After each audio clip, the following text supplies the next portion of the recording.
नमस्कार फ्रेंड्स, स्वागत आहे तुमचं स्वादिष्ट रेसिपीज किचनमध्ये। आज आपण बनवणार आहोत मसाला डोसा। तर त्यासाठी लागणारी बटाट्याची भाजी कशी बनवायची ते पाहणार आहोत। त्याचसोबत जर तुमचा डोसा तव्याला चिटकत असेल किंवा जर पातळ पसरवता येत नसेल त्यासाठी मी काही टिप्स सांगणार आहे, त्यामुळे व्हिडिओ शेवटपर्यंत नक्की बघा। तुम्ही बघू शकता डोसा कसा मस्त असा क्रिस्पी झालेला आहे।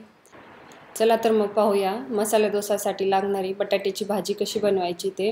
मी इथे एका कढईमध्ये 1 चमचा तेल टाकलेला होता, त्यामध्ये 1 चमचा मोहरी आणि 1 चमचा जिरे टाकून जिरे आणि मोहरी व्यवस्थित तडतडली की त्यामध्ये 1 चमचा उडद डाळ आणि 1 चमचा हरभऱ्याची डाळ टाकून घ्यायची आहे। हे दोन्ही व्यवस्थित लालसर झाले की यामध्ये एक मध्यम आकाराचा कांदा उभा कट करून घेतलेला होता तो टाकून घेऊया।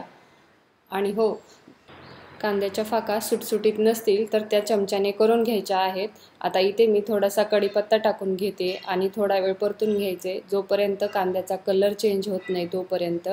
आता इथे कांदा परतून झालेला आहे। इथे मी 1 वाटी म्हणजेच एक मध्यम आकाराचा टोमॅटो कट करून घेतलेला होता तो टाकून घेऊया।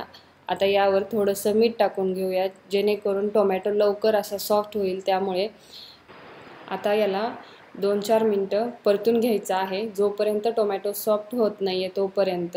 हे बघा इथे टोमॅटो सॉफ्ट झालेला आहे। अशा प्रकारे चमच्याने त्याला मॅश करून घ्यायचं आहे जेणेकरून टोमॅटो निब्बर नाही लागणार खाताना। आता इथे मी 1 वाटी म्हणजेच छोटी वाटी मटार आणि शेंगदाणे जे भाजून सोलून घेतलेले होते ते टाकून घेत आहे। आता यावरती झाकण ठेवून आपण 5 मिनिटं ह्याला वाफवून घ्यायचं आहे। 4 ते 5 मिनिटानंतर याला मिक्स करून यामध्ये अर्धा चमचा हळद टाकून घ्यायची आहे आणि 1 चमचा लाल तिखट हे तुमच्या आवडीनुसार टाकू शकता, कमी जास्त, किंवा हिरवी मिरचीचे तुकडे टाकू शकता, पण मी शक्यतो हिरवी मिरची टाकत नाही आहे, इथे लाल तिखटच वापरते जेणेकरून मसाल्याला कलरही चांगला येतो आणि चवही छान लागते। त्यामुळे इथे मी 4 ते 5 बटाटे उकडून घेतलेले होते ते हाताने मॅश करून टाकते। हाताने मॅश करून टाकल्यामुळे जो मसाल्याला फ्लेवर आणि मसाला व्यवस्थित एकजीव होतो, त्यामुळे शक्यतो बटाटे कट करून टाकण्यापेक्षा हाताने अशा प्रकारे चुरूनच टाकायचं। आता याला आपण व्यवस्थित मिक्स करून घेऊया आणि ज्या मोठ्या मोठ्या फोडी राहिलेल्या होत्या त्याला चमच्याने मऊ करून घ्यायच्या आहेत। आता इथे मी थोडीशी कोथिंबीर टाकत आहे बारीक कट करून घेतलेली आणि मिक्स करून घ्यायचं आहे। यामध्ये आता चवीनुसार मीठ टाकून घेऊया। लक्षात असू द्या आपण सुरुवातीला टोमॅटो सॉफ्ट होण्यासाठीही मीठ टाकलेलं होतं, त्यामुळे मीठ टाकताना थोडंसं बेतानीच टाकायचे। आता याला 4 ते 5 मिनिटं झाकण ठेवून वाफवून घ्यायचं आहे। 4 ते 5 मिनिटं झालेले आहेत। तयार आहे आपली मसाला डोसासाठी लागणारी भाजी। आता आपण डोसे बनवायला घेऊया। त्यासाठी मी इथे डोस्याचा तवा ठेवलेला आहे। जर तुमच्या तव्याला डोसा चिटकत असेल तर आधी तेल लावून घ्यायचं आहे आणि अशा प्रकारे पाणी टाकून तवा व्यवस्थित पुसून घ्यायचा आहे जेणेकरून डोसा खाली चिटकला जात नाही। त्यामुळे इथे मी आधी तव्याला तेल लावलेलं नव्हतं कारण माझ्या तव्याला डोसे चिटकत नाहीत, त्यामुळे आता 1 ते 1.5 पळी बॅटर तव्यावरती टाकून पळी न उचलता अशा प्रकारे गोल आकारात डोसा पसरवून घ्यायचा आहे।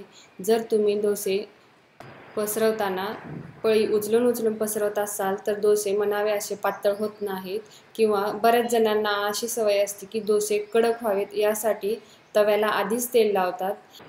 तसं केल्यामुळे तव्यावर ज्या ठिकाणी तेल होतं त्या ठिकाणी डोसा करपला जातो आणि डोस्याला खालून म्हणावा असा इवन कलर येत नाही। त्यामुळे डोसा शक्यतो पसरवताना आधी तेल लावून नाही घ्यायचा। आता इथे मी मसाला जो आपण सुरुवातीला बनवून घेतलेला होता तो एका साईडला पसरवून घेते चमच्याच्या मदतीने। आज मी डोस्याचं बॅटर कसं बनवायचं ते सांगितलं नाही। जर तुम्हाला जाणून घ्यायचं असेल तर मला नक्की सांगा कमेंट करून, मी तो व्हिडिओ नक्की अपलोड करीन। तुम्ही बघू शकता डोस्याला खालून कलर किती मस्त आलेला आहे आणि डोसा पातळही मस्त झालेला आहे। तर मग कशी वाटली तुम्हाला माझी आजची रेसिपी नक्की सांगा कमेंट करून। आणि हो, जर तुम्हाला माझे व्हिडिओज आवडत असतील तर आपल्या चॅनलला लाईक, शेअर आणि सबस्क्राईब करायला विसरू नका। सोबतच बेल आयकॉनवरती क्लिक करा जेणेकरून मी ज्या नवीन रेसिपीज अपलोड करीन त्याच्या नोटिफिकेशन्स तुम्हाला मिळतील। आणखीन भेटू अशाच नवीन रेसिपीसोबत। धन्यवाद।